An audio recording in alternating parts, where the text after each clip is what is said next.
연민과 공포에서 질투와 선망으로 현대 대중예술과 관련하여 아리스토텔레스 시대와 현대화의 거리. 아리스토텔레스가 시학에서 언급한 내용을 다시 요약해보자. 그는 영국의 흥미는 연민과 공포를 통해 관객이 카타르시스를 맛보는 데 있다고 주장했다. 더불어 그는 연민과 공포의 감정을 유발시킬 수 있는 요인으로 극중 인물들의 정신적, 육체적 고통을 뽑았다. 관객은 극중의 인물이 겪고 있는 심신의 고통을 보면서 연민의 감정을 느낀과 동시에 그러한 고통이나 재난이 혹시 자기에게도 닥쳐올지 모른다는 두려운 예감이 들어 공포의 감정을 느낀다는 것이다. 나는 앞에 일부에서 이러한 아리스토텔레스의 이론을 일단 받아들여 거기다 인간의 근원적 중성, 본성 중의 하나인 사디즘, 연민을 수반한다. 마조이즘, 공포를 수반한다의 심리를 대입시키고 다시금 동양의 음악 사상을 적용시켜 비극이 주는 카타르시스 효과를 일종의 보험 효과, 즉 다시 말해서 성욕의 대리 배설을 통한 타나토스, 죽음 또는 파괴 욕구의 충족이라고 설명한 바 있다.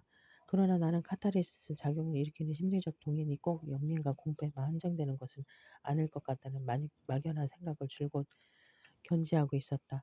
물론 인간 역시 적자 생존의 법칙을 따라 살아가는 동물의 일종이라고 볼 때 강자가 약자에게 느끼는 연민의 감정과 약자가 강자에게 느끼는 공포의 감정이 인간의 실존을 지탱해주는 가장 기본적인 심리인 것만은 틀림없다. 하지만 컴퓨터 이상으로 복잡 미묘한 인간의 심리는 동물적 본성 이외에도 수많은 감정 구조를 갖게 마련이기 때문에 연민과 공포 하나만으로 카타르시스 작용을 설명하기엔 부족하다는 생각을 하게 된 것이다.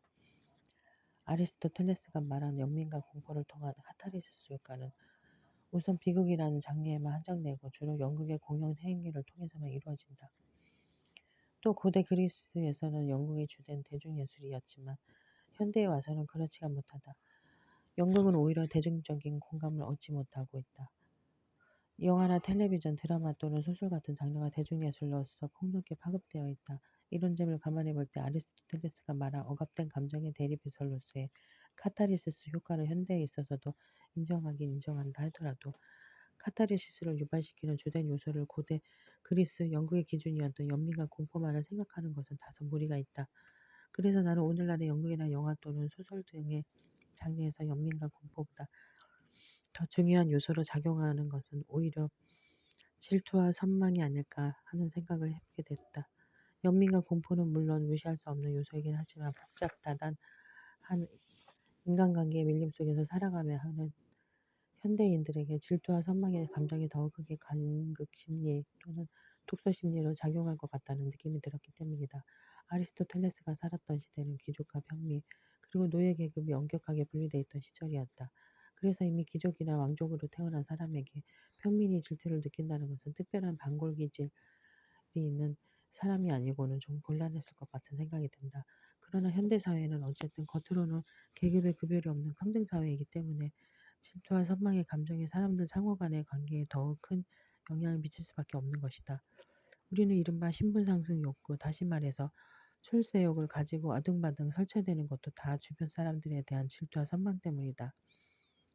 대학 교육열이 이상적으로 점점 더 높아만 가는 것도 근본을 따져보면 결국 고학력자들이 누리고 있는 신분상의 혜택에 질투와 부러움을 느끼기 때문일 것이다.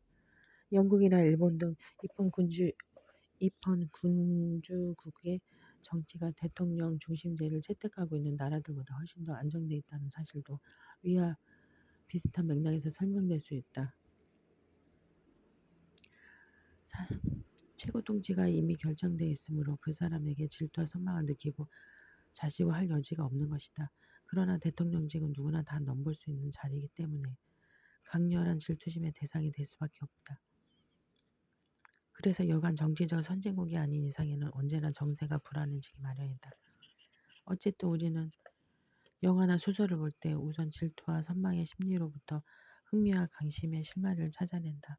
그래서 영화의 경우엔 주인공을 맡은 배우가 무조건 잘생기고 봐야 한다. 이것이 바로 연극과 영화의 차이점인데 연극은 배우의 얼굴을 멀리서 바라볼 수밖에 없기 때문에 배우의 얼굴 생김새가 그리 큰 영향을 미치지 못한다. 하지만 클로즈업이 된 가능한 영화에 있어서는 배우의 얼굴 생김새가 그대로 다 드러나게 되는 것이다.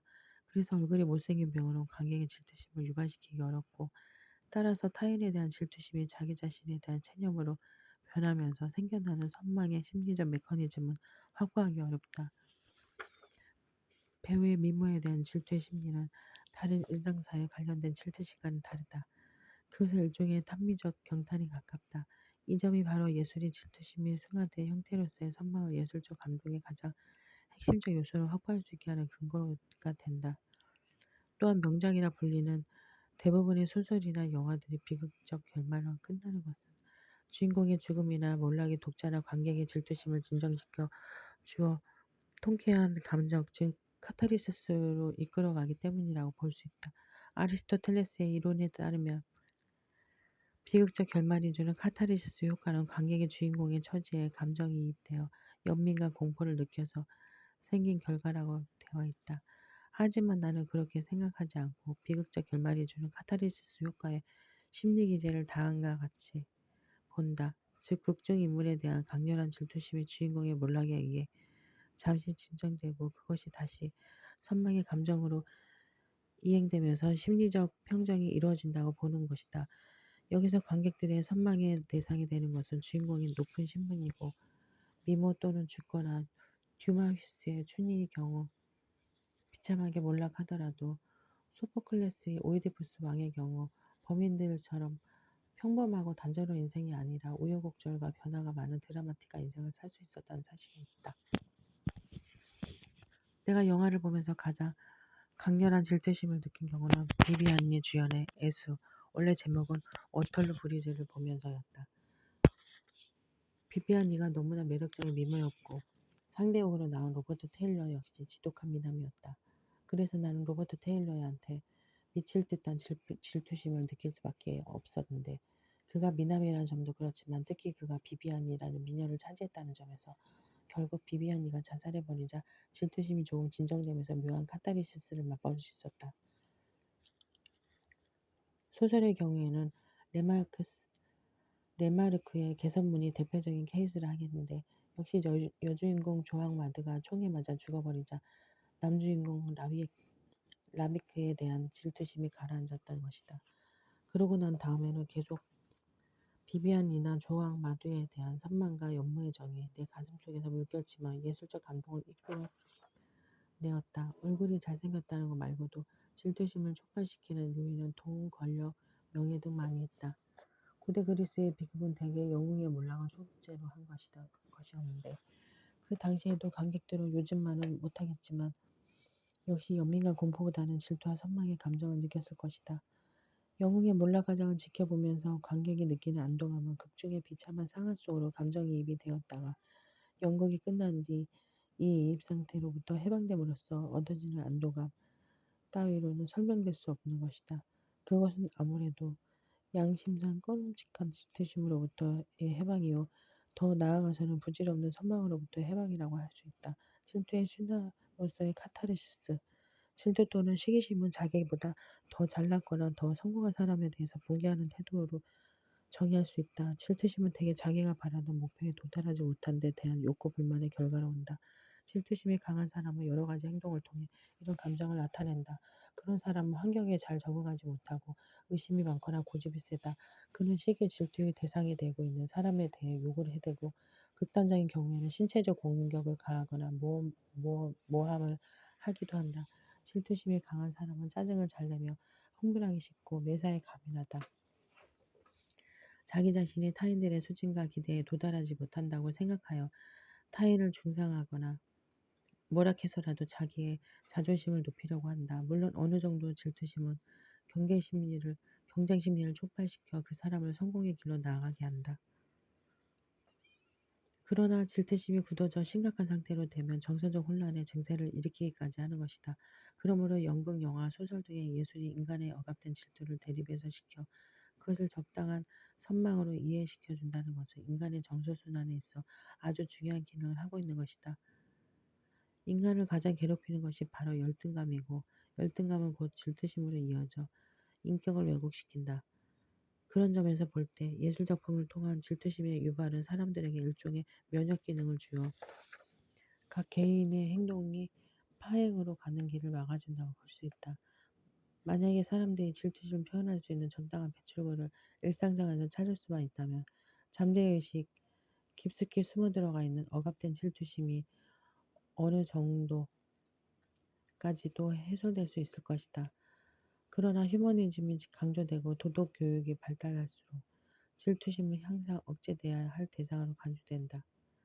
그래서 질투심보다는 겸손의 미덕이 더 바람직한 덕목으로 권장되고 타인에 대한 봉사나 현실 그리고 인내심과 극기가 거기에 다시 추가된다. 그러다 보니 어찌 보면 생존 경쟁을 해나감에 있어 필수적인 심성이라고 할 수 있다. 건강한 질투심이 올바른 배출구를 찾지 못해 인간의 심성을 더욱더 이중적 은폐성 쪽으로만 이끌어가는 것이다.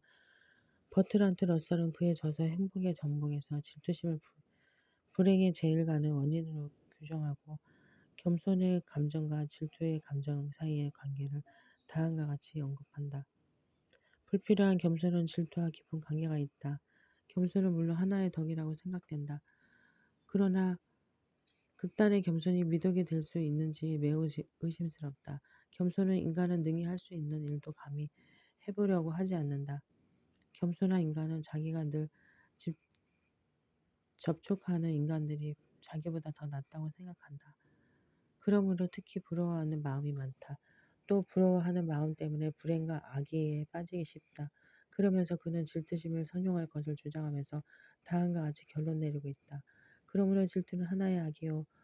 또 그 영향 역시 무서운 것이지만 완전한 악마에 속하는 것은 아니다. 질투는 어느 모로 보면 영웅적인 고통의 표현이 될 수도 있다. 이를테면 훌륭한 보금자리를 찾아서 또는 죽음과 파멸을 찾아서 어두운 반길을 걸어가는 자의 고통이다. 이 절망을 벗어나 인생의 정도를 발견하려면 문명인은 정신을 확대했던 것처럼 심정을 널리 확대해야 한다. 자기를 초월하는 것을 배워야 한다. 자기를 초월함으로써 우주의 자유를 확증하는 것을 배워야 한다.